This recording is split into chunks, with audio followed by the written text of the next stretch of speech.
Welcome to week 2 of quarter 2. So this video is going to be very important because these assignments are not as clear. Some of you may have noticed that we're missing a couple of things like the brainstorming assignment. So suddenly mapping your own story becomes a little bit more difficult. So let's take a look at this, okay? Basically, what I want you to do is I want you to write a story, but I want you to use the elements of plot in order to guide your story. So, as long as you start with an exposition and then you make sure that there's some kind of conflict and rising action, climax, falling action, and resolution, you're going to be good to go. You can write your story about basically anything you want. If you want it to be fiction, that's fine. If you want to pick like one of your own life events, that's fine too.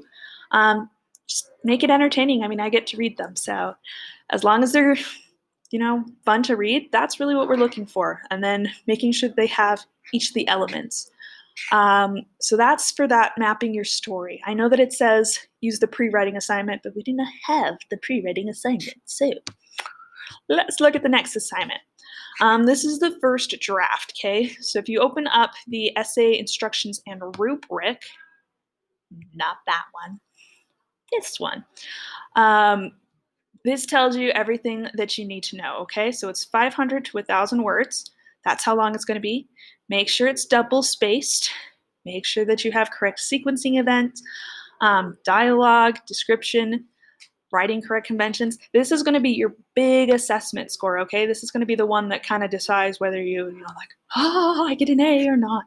So this is something, the essay, the narrative, you will want to take time on, okay? So type it here. This is just the rough draft. You are still going to be editing it, so don't expect it to be perfect. Don't worry about it being perfect. The last assignment that you have for this week is the pacing lesson. It's actually just in your pod that you'll get to click through. And once you've done that, then you can go back to your draft and apply what you learned from pacing. Make sure that your story has a good pace, that we're not just sitting there bored the whole time, or we're like, wait, what happened? Where are we? Where are we? So again, this one is a little bit more complicated than it's been in the past. If you have questions, please email me and I will help you as best as I can. Have a great week, guys.